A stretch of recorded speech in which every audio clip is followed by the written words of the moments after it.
Hola Val, ¿cómo estás? Hola Nora, muy bien, ¿cómo estás tú?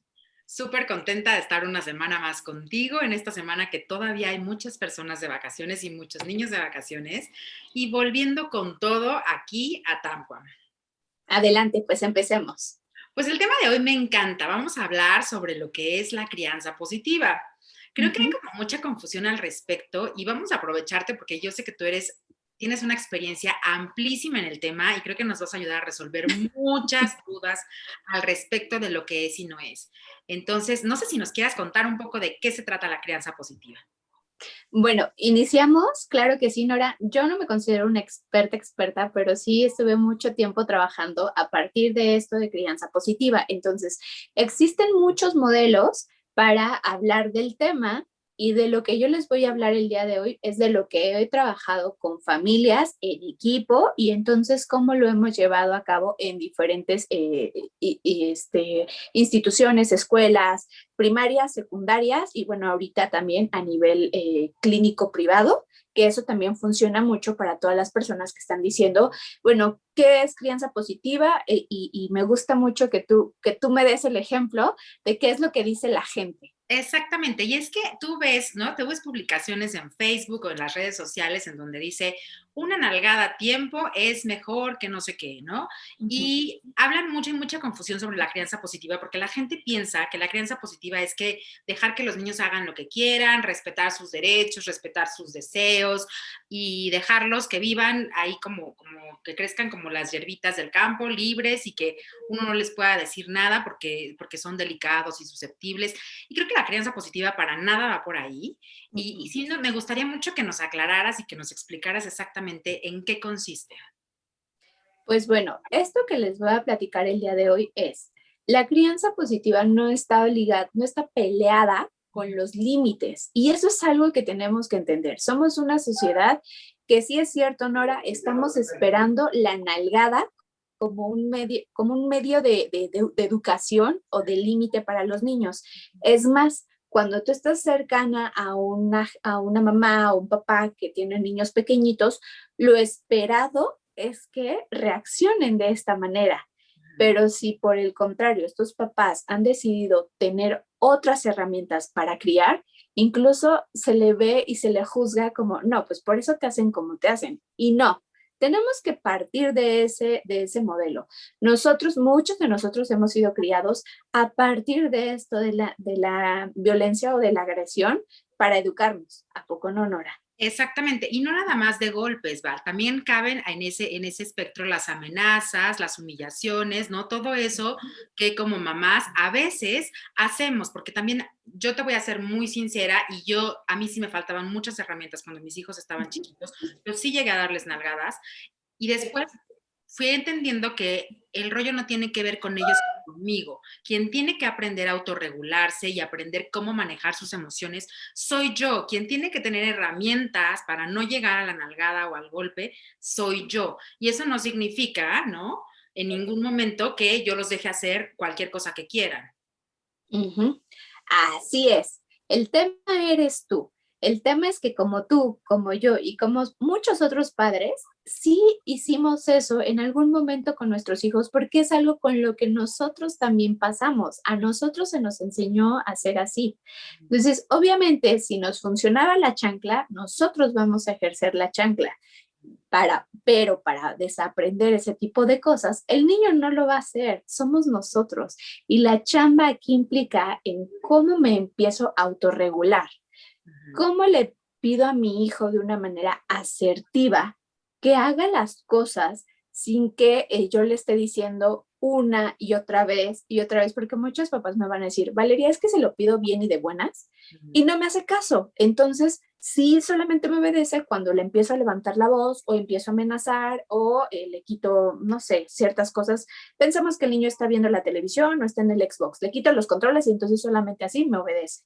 Ok, sí es cierto, pero ¿cómo es que llegaron a aprender los dos esta misma dinámica? O sea, porque se trata de los dos. Si tú le estás pidiendo a tu hijo que recoja ciertas cosas, a lo mejor esto lo aprendí muchísimo porque decía yo, o sea, es como si a ti, Nora, te interrumpieran en este momento que estás trabajando, te vas a poner como Hulk. Obviamente vas a decir, ¿qué te pasa? Ahorita, espérame. Pues lo mismo le pasa a ellos. Entonces, este ejercicio de empezar a darte cuenta de cómo es que pides las cosas, también la vas a recibir. Aquí tenemos una brecha generacional, porque muchos papás van a decir, es que antes los derechos humanos no estaban tan cercanos. No, es que sí, probablemente esto es muy nuevo. A partir de los 90 inició todo este movimiento que tenemos para los derechos de los niños. Sin embargo, es bien importante que empecemos a establecer reglas, rutinas, en donde el niño ya sabe que si se va a levantar, tiene que hacer su cama. No es me levanto, me bajo, hago un buen de cosas. O sea, eso lo que se permite se promueve. Quiere decir que si tú estás esperando que tu hijo por sí solo se levante y haga la cama, no esperes que haga eso porque tú nunca lo enseñaste, porque tú nunca le dijiste cómo hacerlo. Y aquí muchos me van a decir, es que no le tengo que decir, lo tiene que saber. ¿Por? O sea, cuando empezaste tú adulto en este trabajo en donde estás, ¿tú ya sabías lo que tenías que hacer? Obvio no. Hubo alguien que tuvo que decir cómo eran los pasos a seguir para que tú pudieras elaborar tu propio trabajo. Bueno, tal vez me vas a decir, no compares uno con la otra. No, pero empecemos a dejar de compararte en el mismo nivel que los niños. Entonces, si tú quieres que tu hijo haga la cama antes de que se baje a desayunar o ver la televisión, primero establece una rutina. Entonces, empiezas así todos los días hasta que se convierta en un hábito. No se puede levantar, no se puede bajar a ver la televisión sin que haga la cama, etcétera, etcétera. Entonces, eso no sé si me fue un poquito a la rutina, Nora, pero no, eso también parte. Me gusta mucho y creo que ahí entraría mucho también el ejemplo que damos como papás, ¿no? Hay una frase que a mí me encanta que dice, grita tan fuerte lo que haces que no me deja escuchar lo que dices. A mí me encanta esa frase y me parece que es muy cierta, ¿no? Y justo lo que estás diciendo, el ejemplo que pusiste me encantó. Si alguien llegara ahorita a interrumpirme, te pondrías como loca. Sí, puede ser, ¿no? Pero ¿qué creen? Que los niños eso es lo que ven y eso es lo que aprenden, ¿no? Si tú estás sirviendo el café y de pronto él tira el vaso de leche y te pones como loca porque nosotros entendemos, es tarde, tienes que limpiar, tienes que hacer 20 cosas, ¿no? Claro. La reacción que tú tengas ante ese estímulo es la que él está aprendiendo. Por eso volvemos a lo mismo. Aquí el trabajo es del adulto. El adulto es el que modela, el adulto es el que tiene que tener la autorregulación de sus emociones, ¿no? Y poder hablar también de los sentimientos y de las emociones. Si somos papás que nunca, o sea, que no podemos decir, estoy enojada, ¿no? Porque aquí los enojados son feos, ¿no? Y cuando estás chiquito dices, ay, no, qué feo te ves enojado. El enojo es una emoción natural que los niños tienen que saber qué hacer con el enojo, qué hacer con el miedo, qué hacer con la impotencia, tener el vocabulario para describir exactamente cómo se sienten, ¿no? Entonces, la creencia positiva no les pegues, no es eso, y no es, ¿no? Lo que ahora oímos cada vez más frecuentemente es que la generación de cristal, que no les puedes decir nada, es que los adolescentes o los jóvenes son un mazapán que con cualquier cosa se están rompiendo. Es justo lo que tú decías, el trance de una generación a otra está siendo complicado porque por un lado no les enseñamos ni les damos las herramientas para hablar de lo que sienten y de lo que piensan, y por el otro es lo que tú estás diciendo, esperas una respuesta que nunca pediste, esperas un resultado del que no se habla. Entonces, si partimos de eso, de que nunca hablamos tampoco nuestras emociones ni las reconocemos, imagínate cuando los niños hacen las cosas bien, menos se les va a reconocer porque lo tienen que hacer. Vámonos con un ejemplo súper cotidiano y que a todos nos ha pasado. Cuando los niños terminan sus clases en línea, a lo mejor, o sea, tienen como ciertas rutinas. Pon tú que este niño del que voy a hablar ahorita, simplemente se levantó, apagó la computadora o la televisión, cualquiera de los medios que estaba utilizando para las clases, eso es lo menos importante, empieza a hacer su tarea. Y entonces nunca recibe un halago, como le decimos nosotros, un halago positivo de la acción. Es decirle, ok, Santi, qué bueno que estás haciendo tu tarea, felicidades, ese tipo de situaciones o de cositas tan pequeñitas hacen muchísima diferencia, porque yo les aseguro que si hacen ese ejercicio, muchos de sus hijos, niños o adolescentes, o incluso hasta sus maridos o sus esposas, van a decir, ¿y este qué le pasó? ¿Por qué me da, o sea, por qué me felicita por algo que yo tengo que hacer? Es que es eso, Nora, tenemos el chip de porque lo tengo que hacer. Sin embargo, vámonos al escenario de los adultos. ¿Qué pasa cuando en tu trabajo te felicitan por una entrega o por un documento, porque salvaste, no sé, el contrato de no sé quién? Es como cuando, Ese tipo de situaciones. es como cuando te dan el estímulo por llegar temprano, ¿no? Es tu obligación por llegar temprano, pero te dan un bono extra por llegar temprano. Es exactamente ese el ejemplo, ¿no? Ese es el ejemplo. Exacto. Y además, esto que tú dices, no somos una cultura que además tiene como la tendencia a mirar lo negativo, ¿no? Entonces, nunca le dices qué bien que hiciste tu cama, nunca le dices qué bueno que estás haciendo tu tarea tú solo, ¿no? Pero si pasas y lo ves, ya estás otra vez jugando, y ahí viene, ¿no? El refuerzo positivo. Mi mamá me mira, digo negativo, mi mamá me mira cuando estoy haciendo algo que no debo de hacer. Pero cuando estoy haciendo lo bueno y lo positivo, mi mamá ni se da cuenta. Creo que como tú dices, es algo que no tiene que ver nada más con los niños, ¿no? Eso nos pasa en las relaciones de pareja. Todos los días le tengo la cena hecha y nunca me agradece, ¿no? Pero el día que no está, viene y me dice por qué no está la cena hecha. Él nunca me trae flores, ¿no? Nunca. El día que me trae, ay, me trajo rosas y a mí lo que me gustan son los tulipanes. Otra vez vamos hacia el Muy lado, bien, Nora. ¿no? Yo ya tomé un curso con ustedes, por eso estoy tan bien.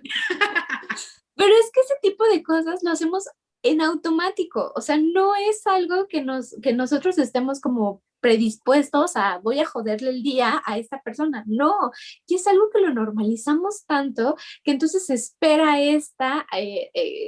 ponerle este foco a las cosas negativas y no a las cosas que sí están haciendo por sí mismos. Entonces, pensemos que si a nosotros nos gusta ese bono, porque no nos los tienen que dar, ¿eh? O sea, es nuestra obligación llegar temprano, pero a como nos gusta la parte del bono, ¿no? Eso sí, a todo mundo hasta se nos ilumina la cara de, lo voy a tener.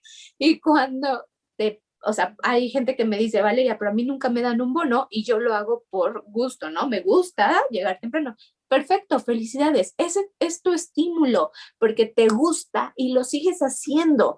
Esto pasa con los chaparritos. Entonces, esto de quitarle la idea de que lo positivo no se nombra o solamente se enaltece estas cosas buenas, eso no es cierto, porque también cuando llegamos a esta parte de poner límites, tú ya recorriste este primer camino de empezar a ver cosas buenas en tus hijos. Y entonces cuando llegan a hacer alguna situación que a ti no te gusta, que en tu casa no se perdonan ciertas acciones o ciertas conductas, entonces puedes poner un límite, pero el límite no es a través de la agresión o de la violencia o como tú decías, la descalificación verbal o la descalificación de otra manera.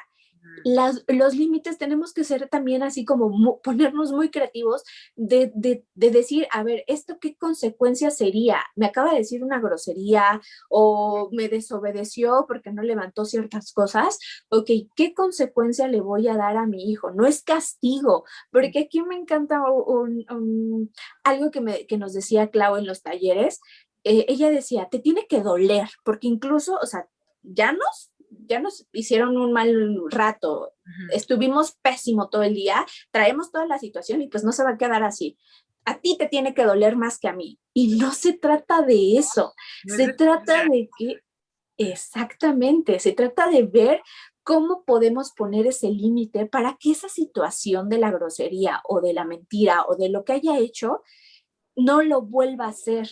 Y no es que le queden ganas, porque ahorita saco el cinturón y le voy a dar, o sea, no, aquí es en donde nosotros como adultos nos regulamos, decimos, puedo con esta situación en este momento, adelante, le pongo un límite, no puedo, me doy la vuelta o hago alguna estrategia de regulación emocional que casi no se nombra, pero lo aplico, que muchas personas es, ¿sabes qué? No puedo contigo, me doy la vuelta y después regreso. Y entonces a lo mejor cuando el chavo o el niño o quien sea está, no sé, se descuidó un ratito y veo la tableta o veo el celular, Matanga dijo la changa, pero sin engancharme en ese momento de dámelo, dámelo. No, pues, ninguno va a ganar. Y seguramente la situación va a escalar hasta golpes o otras cosas, ¿no? Entonces, ya simplemente me hago del objeto que a lo mejor es valioso para mi hijo o mi hija, y si en este momento yo decido que se lo retiro por X tiempo, ¿no? Tampoco es se lo retiro eternamente, porque luego así pasa. Se lo quité a Valeria y ni me acuerdo en dónde lo dejé y tampoco lo tenemos. Entonces, yo me río porque esto pasa, a todos nos ha pasado. Y a mí me encantaría decir que además es un camino difícil, no es fácil, porque nosotros, como tú decías, aprendimos con esas formas coercitivas, nos educaron de una manera donde la violencia, ¿no? Era como la única salida que había para que entendieras, ¿no?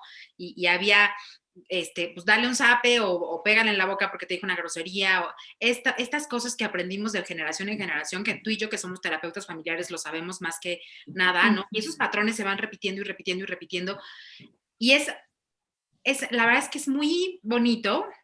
Voy a decir una cosa que a lo mejor no les va a sonar nada bonito, pero cuando atendemos familias en donde hay violencia, es muy lindo cuando llegas a oír a las familias en que te dicen, es que yo antes les pegaba con un palo o antes les pegaba con un cable ahora ya nada más les doy una nalgada. Y digo bonito porque es un esfuerzo muy grande que se hace, ¿no? Para moverse del lugar. Y a mí mis papás me pateaban o me agarraban a golpes porque llegaba tarde y ahora yo nada más le pongo una cachetada. Y tú dices, ¿dónde está lo bonito en eso? Lo bonito está en el trabajo y el esfuerzo y el reconocimiento de que nos puede pasar a todos, que no es una mañana ya despiertas y ya no soy una mamá violenta, ya no, es un trabajo personal de autorregulación, ¿no? Y es un trabajo complicado y que lleva tiempo, que hay que tener paciencia, pero que los frutos de ese trabajo son maravillosos. Y sí, Nora, ese es el tema. Si imagínatelo, ellos como adultos te están diciendo, esta satisfacción a nivel familiar se siente, a nivel de interacción con tus compañeros de trabajo, con tu propia pareja o con tus familiares, por supuesto que también va cambiando esto. Esto es como si fuera una ficha de dominó, ¿no? Una tras otra. Tú le pegas y en automático todo esto va a ir fluyendo sistemáticamente. Esa es la maravilla y la fortuna. Pero bueno, en fin, para no alargarnos mucho tiempo, ¿te parece que qué tal que podemos hacer otro video de parte 2 o si no, hasta aquí la cortamos como tú me digas? Pues sí, igual nos da para hacer otro video chiquito, pero también nos deja espacio para invitar a la gente a este taller, que ya lo queremos hacer más frecuente en Tanco, aunque sea cada 2 meses, ¿no? Para que aprendas no nada más se trata de crianza positiva a nivel de niños de kinder, se trata de herramientas de vida para ti, para que aprendas esa autorregulación, es cómo saber comunicarte, ¿no? Con tus pares, con tu familia cercana, con tu mamá, con tus compañeros de trabajo, con tu pareja, son herramientas de vida que sí hacen una crianza positiva porque lo que mejora es la relación con tus hijos, ¿no? Ya no te relacionas con ellos desde el enojo o el castigo, sino abres un camino nuevo, ¿no?